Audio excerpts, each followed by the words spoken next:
Meus irmãos, a paz do Senhor. Bom dia a todos. Tudo bem com vocês?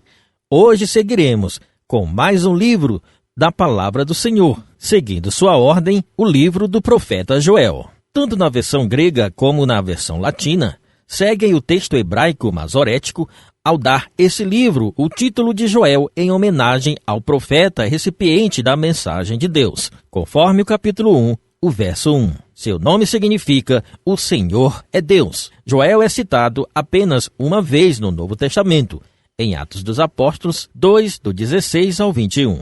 Conforme no capítulo 1, verso 1, o autor identifica-se como Joel, filho de Petuel. O livro fornece muito pouco a respeito do homem.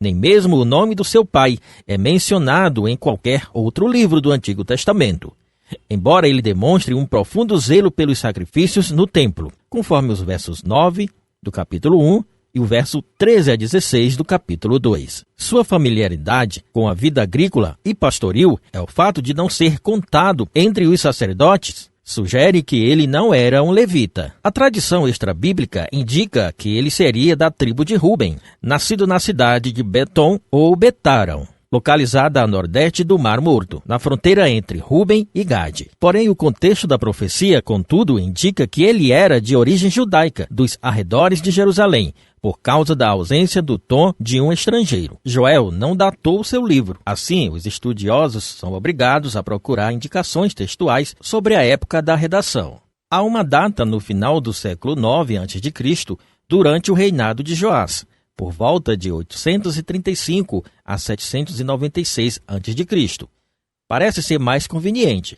No entanto, embora a data do livro não possa ser conhecida com precisão, o impacto disso em sua interpretação é mínima. A mensagem de Joel é atemporal, formando uma doutrina que pode ser repetida e aplicada em qualquer era. Queridos, para entendermos melhor o livro de Joel, o seu cenário e contexto, Tiro, Sidom e Filistia fizeram frequentes excursões militares a Israel. Uma seca muito prolongada e uma grande invasão de gafanhotos destruíram quase tudo que era verde na terra, trazendo assim uma grave devastação econômica, o que deixou então o Reino do Sul muito enfraquecido. Esse desastre natural forneceu para Joel a ilustração do juízo de Deus. Entrando no livro, conforme falado anteriormente, o capítulo 1, verso 1, a fonte da mensagem. A palavra do Senhor veio ao filho de Petuel. Queridos, o conteúdo deste livro está organizado em 3 unidades básicas. Na primeira seção, do capítulo 1, verso 2 ao 20, o profeta descreve o contemporâneo do dia do Senhor. A terra está sofrendo uma grande devastação, causada por uma grande praga de gafanhotos e pela estiagem. Dos versos 2 e 3, Joel chama a atenção dos anciões para que eles percebam o que está acontecendo e o seu significado. Ou seja, queridos, era bom que eles prestassem bem atenção nos acontecidos para que eles pudessem contar aos seus filhos e às gerações futuras. No verso 4, se os irmãos prestarem atenção no texto, o profeta cita de uma forma bem detalhada esse tipo de praga. Essas pragas eram terríveis, vindo em forma de ondas, de nuvens de gafanhotos. Era mais ou menos assim, irmãos. A primeira onda vinha, comia os frutos. A segunda onda vinha, comia as folhas. A terceira onda vinha e comia todo o caule. A quarta onda veio e comeu até as raízes. Ou seja, irmãos, não sobrou nada. Dos versos 5 ao 12, a devastação é total.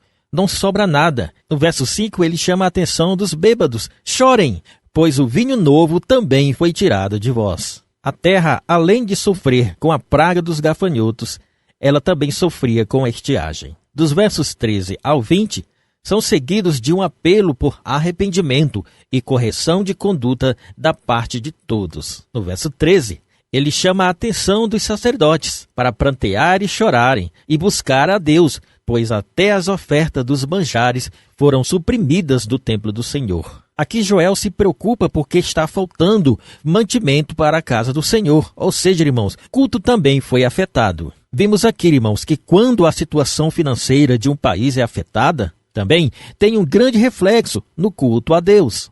Por quê, irmãos? Naquela época, o culto ao Deus era baseado em oferenda ao Senhor. Ou seja, o povo trazia aquilo que ganhava. E uma vez que a seca veio e destruiu tudo, o que sobrava? Esse era o motivo do aperto de coração do profeta Joel. Aqui ele está preocupado não somente com a situação financeira do seu povo, mas também porque o culto a Deus está sofrendo. Nos versos seguintes, ele cita grande calamidade, as grandes pragas. O país está no processo de calamidade pública. E o profeta está descrevendo a situação, querendo que o povo de Deus entendesse que a mão de Deus estava por trás. Sendo assim, ele convoca os pastores no verso 13. No verso 14 também convoca toda a assembleia, todo o povo, para se reunir no templo do Senhor e clamar a Deus. A desgraça estava acontecendo e os pastores, os sacerdotes, os líderes estavam dispersos, sem saber o que fazer. Por isso Deus levanta o profeta Joel para dar uma injeção de ânimos, ensinar para ele o que estava acontecendo e o que eles poderiam fazer para que essa situação mudasse. Essa era a situação dos sacerdotes, dos líderes e pastores nessa época. Do verso 16 ao verso 18, o profeta faz uma recapitulação de tudo o que está acontecendo, dizendo: eis aqui a razão pelo qual temos que clamar ao Senhor. E do verso 19 e 20, o profeta entende a situação e ele mesmo clama ao Senhor. Pois bem, irmãos, agora entraremos na segunda sessão. Como falei anteriormente, este esboço é dividido em 3 sessões. Agora entraremos na segunda sessão, do capítulo 2, do verso 1 ao 17. Ele fornece uma transição entre a praga histórica e real dos gafanhotos, descrito no capítulo 1 para o escatológico dia do Senhor, conforme o capítulo 2, verso 8, ao capítulo 3, verso 21. Valendo-se de uma invasão de gafanhotos como pano de fundo, o profeta, com um progressivo nível de intensidade, pinta um quadro vívido e impressionante da visitação iminente do Senhor.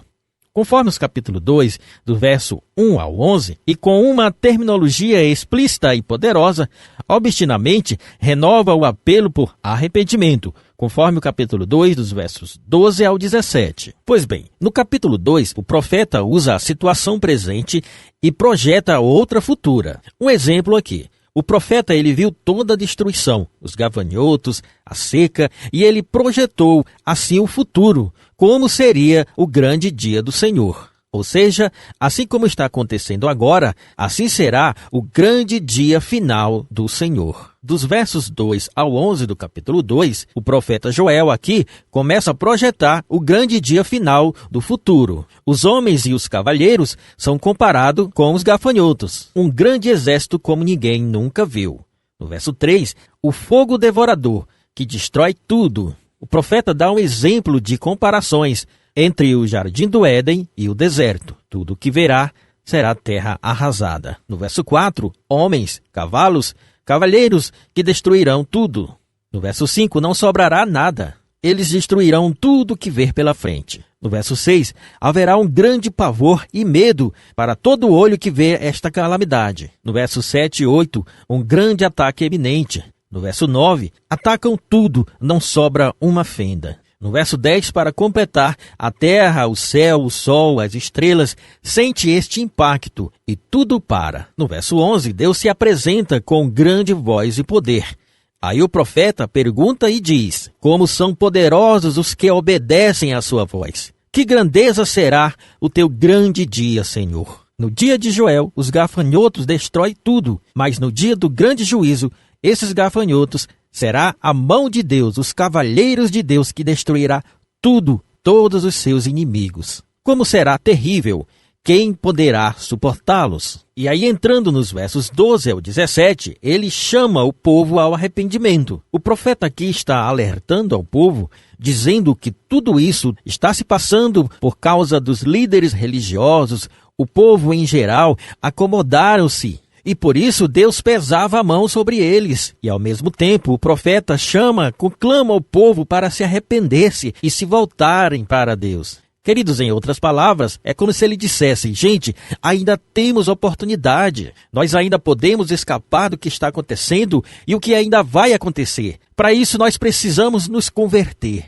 No verso 12, o profeta diz: busque ao Senhor de coração. No verso 13, ele diz: rasguem o coração e não as vestes. Queridos, rasgar as vestes era um sinal de desespero para quem estava angustiado. Só que o profeta fala: não, vocês têm que rasgar o coração. Vocês têm que se converterem no íntimo do seu coração. como vocês têm falhado, como vocês têm negligenciado, reconhecendo seus pecados diante de Deus. A mensagem do profeta, irmãos, que o povo se voltasse a Deus de coração. E no verso 15 ele chama o povo a jejuar. No verso 16, juntem todos e consagrem. No verso 17 ele convoca os líderes religiosos para que orem, chorem, pedindo a Deus misericórdia. Pois fazendo assim, quem sabe, Deus pode inverter a situação. Pois Deus ouve o arrependido e responde. Queridos, a partir do verso 18 do capítulo 2 até o capítulo 3, por inteiro, entraremos na terceira sessão, onde o Senhor fala diretamente, assegurando ao seu povo que continuará presente em seu meio. Dos versos 27 do capítulo 2, os versos 17 do capítulo 3 e os versos 21. Essa porção do livro supõe que o arrependimento exigido nos versos 12 a 17 do capítulo 2, havia ocorrido e descreve a resposta solícita do Senhor, conforme os versos 18 e 19, a parte A. A oração do seu povo é respondida. A passagem de Joel, do capítulo 2, 18 a 21, faz a transição da mensagem de lamento e maldição para garantir de que a presença de Deus permanecerá no meio do povo e da reversão do quadro de desastre que se abateu sobre as pessoas, como no versículo 19 da parte B e 20, introduzindo a essência e a natureza dessa mudança. O Senhor, então, faz 3 promessas para garantir os penitentes a sua presença.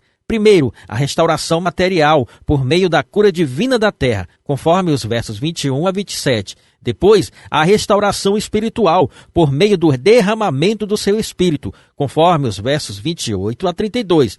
E a restauração da nação por meio do castigo divino sobre os injustos, conforme o capítulo 3. No verso 18, Deus é piedoso com o seu povo. No verso 19, o Senhor responde ao seu povo. No verso 20, o Senhor restaura a terra. Queridos, se observarmos esta sequência, podemos observar como é que Deus trabalha. Para que Deus venha restaurar algo em nossas vidas, precisamos primeiro voltar-se para Ele. Depois de voltar-se para Ele, Ele, com sua piedade, nos responde. Daí então, Ele nos restitui e nos restaura. Dos versos 21 a 27, a restauração material. No verso 21, o povo se alegra pelos grandes feitos do Senhor. No verso 22, tudo está voltando ao normal. No verso 23, alegrem-se, regozijem-se, a chuva virá e com ele também virá a restauração. Pois no verso 25, o Senhor restituirá todos os anos perdidos e então prosperaremos. Os irmãos lembram do que eu falei anteriormente? Antes da prosperidade, antes da restauração, vem o arrependimento e o perdão. Às vezes as pessoas elas se prendem a esses textos dizendo que Deus vai restituir tudo que você perdeu, mas não ensinam que para isso acontecer tem que haver um arrependimento, voltar-se de coração para o Senhor, para que Ele venha ouvir a sua oração e responder, e assim restaurar e te prosperar. Na palavra de Deus, isto é restituição, isto é restauração. Se nós nos voltarmos para Deus e nos arrependermos de coração, Deus ouvirá e, quem sabe, Ele nos restituirá, Ele nos prosperará. A partir dos versos 28 ao 32, agora, a restauração espiritual. Os versos 28 a 29, derramarei do meu espírito, e verão as muitas maravilhas do meu poder sobre toda a carne. Entre os jovens, os anciões, os servos e servas. Vejamos, irmãos, que as bênçãos do Senhor, elas são completas. Elas são materiais e também são espirituais. Nos versos 30 e 31, o céu, a terra, mostrará em sinais o terrível grande dia do Senhor. Depois desses sinais, virá o grande dia final. E uma pergunta: quem será salvo? E quem sobreviverá? Diz o profeta.